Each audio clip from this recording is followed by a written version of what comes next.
नमस्कार। आकाशवाणी जयपुर अजमेर से प्रस्तुत है प्रादेशिक समाचार।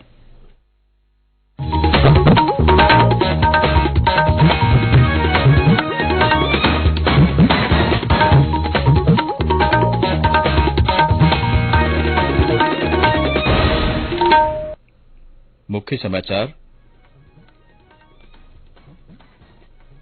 प्रधानमंत्री नरेंद्र मोदी और अमेरिका के राष्ट्रपति जो बाइडेन के बीच द्विपक्षीय वार्ता आज। उपराष्ट्रपति जगदीप धनखड़ कल जयपुर आएंगे। MNIT के विभिन्न कार्यक्रमों में भाग लेंगे। प्रदेश में काम कर रही 55,000 से ज्यादा आशा सहयोगिनियों का मानदेय 15% बढ़ाया गया। और राज्य के पूर्वी जिलों में हल्की से मध्यम बारिश। 25 जून से मानसून पूर्व वर्षा का दौर शुरू होने की संभावना।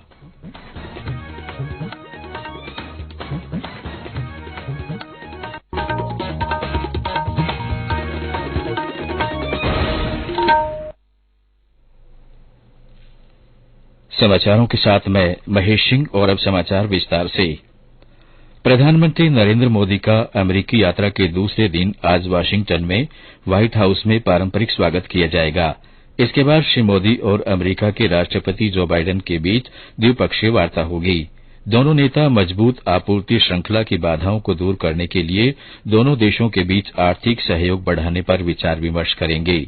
द्विपक्षीय बातचीत के बाद श्री मोदी अमेरिका संसद की संयुक्त बैठक को संबोधित करेंगे। इससे पहले प्रधानमंत्री मोदी ने 2016 में अमेरिका यात्रा के दौरान अमेरिकी संसद को संबोधित किया था। अमेरिका संसद 2 बार संबोधित करने वाले प्रधानमंत्री मोदी पहले भारतीय और विश्व के तीसरे नेता हैं। प्रधानमंत्री नरेंद्र मोदी ने माइक्रो टेक्नोलॉजी, जनरल इलेक्ट्रिक और जनरल इलेक्ट्रिक एरोस्पेस और एप्लाइड मटेरियल सहित अमेरिका की जानी मानी कंपनियों के मुख्य कार्यकारी अधिकारियों के साथ अलग अलग बैठकें की। प्रधानमंत्री मोदी ने अमेरिका के राष्ट्रपति की पत्नी जिल बाइडेन के साथ वर्जीनिया के अलेक्जेंड्रिया में नेशनल साइंस फाउंडेशन का दौरा किया और दोनों देशों की अर्थव्यवस्था के लिए महत्वपूर्ण उद्योगों में कौशल प्रशिक्षण लेने वाले अमेरिका और भारत के विद्यार्थियों से मुलाकात की। प्रधानमंत्री ने कहा कि वृद्धि की गति बनाए रखने के लिए भारत और अमेरिका को प्रतिभाओं की आवश्यकता है। श्री मोदी ने कहा कि शिक्षा, कौशल और नवाचार बेहतर भविष्य के लिए महत्वपूर्ण है। उन्होंने कहा कि भारत में सरकार ने नई शिक्षा नीति और एकीकृत दिशा में कौशल कार्यक्रम शुरू किया है।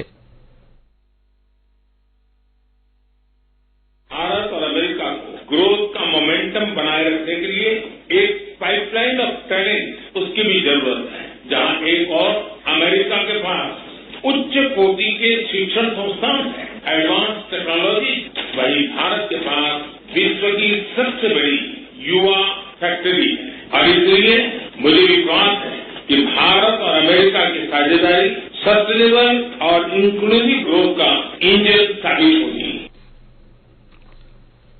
राष्ट्रपति द्रौपदी मुर्मू ने आज राष्ट्रपति भवन में वर्ष 2022 और 23 के लिए राष्ट्रीय फ्लोरेंस नाइटिंगेल पुरस्कार प्रदान किए। यह पुरस्कार नर्सों और नर्सिंग पेशेवरों को सराहनीय सेवाओं के लिए प्रदान किए जाते हैं। इसकी स्थापना 1973 में केंद्रीय स्वास्थ्य और परिवार कल्याण मंत्रालय ने की थी। उपराष्ट्रपति जगदीप धनखड़ एक दिवस के दौरे पर कल जयपुर आ रहे हैं। श्री धनखड़ मालवीय राष्ट्रीय प्रौद्योगिकी संस्थान में आयोजित होने वाले विभिन्न कार्यक्रमों में भाग लेंगे। श्री धनखड़ कल सुबह 11:15 बजे पहुंचेंगे। उपराष्ट्रपति और उनकी धर्मपत्नी संस्थान में पौधारोपण करेंगे। इसके बाद वे विद्यार्थियों से संवाद करेंगे। साथ ही वे कुलपतियों, निदेशकों, डीन और विभाग अध्यक्षों से चर्चा भी करेंगे। श्री धनखड़ संस्थान में लगने वाली एक प्रदर्शनी का उद्घाटन भी करेंगे। केंद्रीय राज्य मंत्री संजीव कुमार बालियान आज नागौर दौरे पर हैं। उन्होंने सुबह नागौर जिला मुख्यालय पर निर्माणाधीन मेडिकल कॉलेज का निरीक्षण किया। इसके बाद उन्होंने बीकानेर रोड पर बनी कृषि कॉलेज का अवलोकन किया तथा बाद में केंद्रीय विद्यालय का निरीक्षण किया। इस दौरान उन्होंने कृषि कॉलेज में छात्रावास भवन बनाने के लिए प्रस्ताव भिजवाने तथा केंद्रीय विद्यालय में बने मल्टीपर्पज हॉल के साउंड प्रूफ बनाने का प्रस्ताव भिजवाने के लिए संस्था प्रधानों को निर्देश दिए। गौरतलब है कि मंत्री बालियान प्रधानमंत्री नरेंद्र मोदी के नेतृत्व वाली केंद्र सरकार में 9 साल के कार्यकाल में जिले में हुए बड़े एग्रीकल्चर कॉलेज, मेडिकल कॉलेज, केंद्रीय विद्यालय समेत अन्य विकास कार्यों का अवलोकन किया और भाजपा कार्यकर्ताओं से फीडबैक लिया। उन्होंने सामाजिक न्याय एवं अधिकारिता विभाग द्वारा दिव्यांगों को वितरित की गई स्कूटी कार्यक्रम में भी भाग लिया। श्री बालियान ने केंद्रीय विद्यालय में पौधारोपण भी किया। जयपुर में अशोकनगर थाने के बाहर पिछले 2 दिन से धरने पर बैठे राज्यसभा सांसद किरोड़ीलाल मीणा को आज सुबह पुलिस जबरन बस में बिठाकर चाकसू थाने ले गई। राज्यसभा सांसद जल जीवन मिशन में कथित घोटाले में शामिल अधिकारियों के खिलाफ मुकदमा दर्ज करने की मांग को लेकर वे थाने के बाहर धरने पर बैठे थे। सूचना मिलने पर श्री मीणा के कई समर्थक चाकसू पहुंचे और वहां प्रदर्शन किया। प्रतिपक्ष नेता राजेंद्र राठौड़ ने भी चाकसू पहुंचकर श्री मीणा से मुलाकात की। इसके बाद वहां उपस्थित कार्यकर्ताओं को संबोधित करते हुए श्री राठौड़ ने कहा कि इस मामले पर कल राज्यपाल से मिलकर उन्हें ज्ञापन दिया जाएगा और आंदोलन तेज किया जाएगा। हमारे प्रदेश नेतृत्व ने निर्णय लिया है, अब ये लड़ाई अब ये जयपुर से निकलकर राजस्थान के हर जिले में लगेगी। कल हम राज्य के संवैधानिक प्रमुख महामहिम राज्यपाल के पास सांसद और विधायक कल ज्ञापन देंगे और उसके बाद कल ही कोर समिति बैठेगी। इससे पहले आज सुबह श्री मीणा धरना स्थल से अपने निवास स्थान पर गए तो उसी समय पुलिस ने थाने के बाहर लगा टेंट हटा दिया और थाने के बाहर बैरिकेडिंग कर दी। ऐसे में श्री मीणा उसी स्थान पर धरने पर बैठ गए। इसके बाद पुलिस उन्हें और समर्थकों को बस में बिठाकर चाकसू ले गई। ये समाचार आकाशवाणी जयपुर अजमेर से प्रसारित किए जा रहे हैं। राज्य सरकार ने प्रदेश में काम कर रही 55,000 से ज्यादा आशा सहयोगिनियों के मानदेय में 15% की बढ़ोतरी की है। इस बढ़ोतरी के बाद आशा सहयोगिनियों का मानदेय 3,564 से बढ़कर 4,098 रूपये प्रतिमाह हो जाएगा। इस फैसले से राज्य सरकार पर 35 करोड़ 76 लाख रूपये से अधिक का अतिरिक्त वार्षिक वित्तीय भार आएगा। उल्लेखनीय है कि मुख्यमंत्री ने बजट में इस संबंध में घोषणा की थी। राज्य के 400 से ज्यादा सरकारी महाविद्यालयों में ओपन जिम लगाए जाएंगे। मुख्यमंत्री अशोक गहलोत ने इसके लिए 18 करोड़ रूपये की मंजूरी दी है। ओपन जिम लगाने के लिए हर कॉलेज पर 4.5 लाख रूपये खर्च किए जाएंगे। राज्य सरकार ने महिलाओं को रोडवेज की बसों में सफर करने पर रियायत का दायरा बढ़ाया है। अब महिलाओं को बालिकाओं को राज्य की सीमा में राजस्थान राज्य पथ परिवहन की समस्त श्रेणी की बसों में यात्रा करने पर 50% की रियायत दी जाएगी। मुख्यमंत्री अशोक गहलोत ने इस संबंध में प्रस्ताव को मंजूरी दी। प्रदेश में 109 नगरीय निकायों में 1,980 सड़क विकास कार्यों के लिए 712 करोड़ रूपये खर्च किए जाएंगे। मुख्यमंत्री अशोक गहलोत ने इसकी स्वीकृति दी है। इससे मुख्य सड़कों के मेजर रिपेयर में कार्य किए जाएंगे। उल्लेखनीय है कि पूर्व में 96 नगरीय निकायों के 1,375 कार्यों के लिए 489 करोड़ रूपये की स्वीकृति दी जा चुकी है।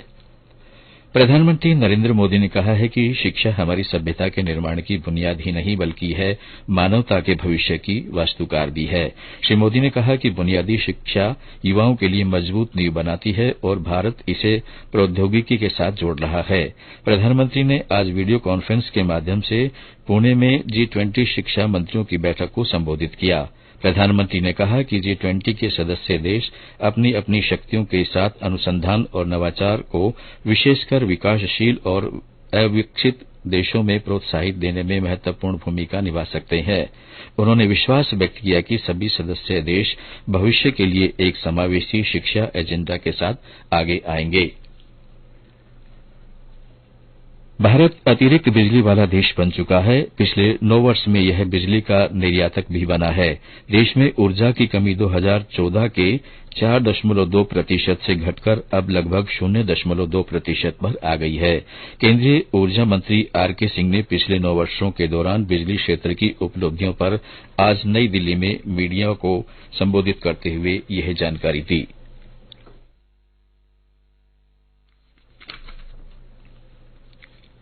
श्री सिंह ने बताया कि देश के सभी गांवों और घरों में बिजली पहुंच चुकी है। उन्होंने कहा कि 2 करोड़ 86 लाख घरों को बिजली उपलब्ध करा दी गई है। प्रदेश में बिपरजॉय का असर अब खत्म हो गया है, लेकिन राज्य के पूर्वी जिलों में बारिश का दौर अभी भी जारी है। आज जयपुर में सुबह हल्की बारिश हुई। इसके अलावा बूंदी में भी रुक रुक कर बारिश होती रही। सवाईमाधोपुर में भी मध्यम दर्जे की वर्षा के समाचार हैं। धौलपुर और दौसा समेत कुछ अन्य जिलों में भी कहीं कहीं बरसात होने के समाचार हैं। उधर जोधपुर, अजमेर और उदयपुर संभागों में बारिश का दौर थमने के बाद तापमान बढ़ने लगा है। मौसम केंद्र जयपुर के निदेशक राधेश्याम शर्मा ने बताया कि 25 जून से राज्य में मानसून पूर्व वर्षा का दौर शुरू हो जाएगा। फिलहाल मानसून भारत के राज्यों में सक्रिय हो चुका है। राजस्थान में दिनांक 25 जून से मानसून पूर्व की बारिश शुरू हो जाएगी और जून के आखिरी सप्ताह में बारिश की गतिविधियों में बढ़ोतरी होगी। विपर्जय का कोई असर अब नहीं है। अब June and first week of July में मानसून ऑलमोस्ट एक्टिव रहेगा। आज विश्व ऊंट दिवस है। इस अवसर पर बीकानेर के राष्ट्रीय ऊष्ट अनुसंधान केंद्र द्वारा विभिन्न कार्यक्रम आयोजित किए गए। इसमें ऊंट दौड़, ऊंट साज सजावट प्रतियोगिता आकर्षण का केंद्र रही। केंद्र द्वारा एक प्रदर्शनी लगाई गई। केंद्र के निदेशक अंतरबंधु साहू ने बताया कि कैमल इको टूरिज्म की अवधारणा को बढ़ावा देने के लिए ये प्रतियोगिताएं आयोजित की गई। ऊंटों के रखरखाव, उनके संवर्धन को लेकर पशुपालकों के साथ विचार विमर्श किया गया। इस अवसर पर देशी विदेशी पर्यटक और कई ऊंट पालक उपस्थित रहे।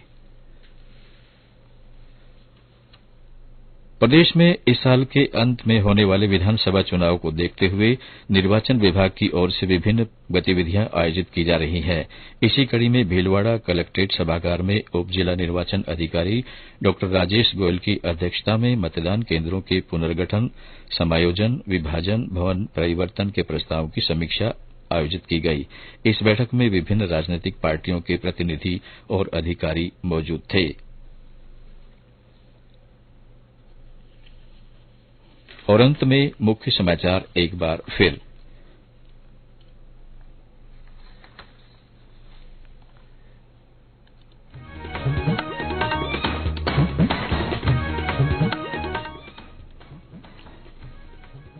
प्रधानमंत्री नरेंद्र मोदी और अमेरिका के राष्ट्रपति जो बाइडेन के बीच द्विपक्षीय वार्ता आज होगी। उपराष्ट्रपति जगदीप धनखड़ कल जयपुर जाएंगे। एमएनआईटी के विभिन्न कार्यक्रमों में भाग लेंगे। प्रदेश में काम कर रही 55,000 से ज्यादा आशा सहयोगिनियों का मानदेय 15% बढ़ाया गया और राज्य के पूर्वी जिलों में हल्की से मध्यम बारिश जारी। 25 जून से मानसून पूर्व वर्षा का दौर शुरू होने की संभावना है। इसके साथ ही प्रादेशिक समाचार बुलेटिन समाप्त हुआ। नमस्कार।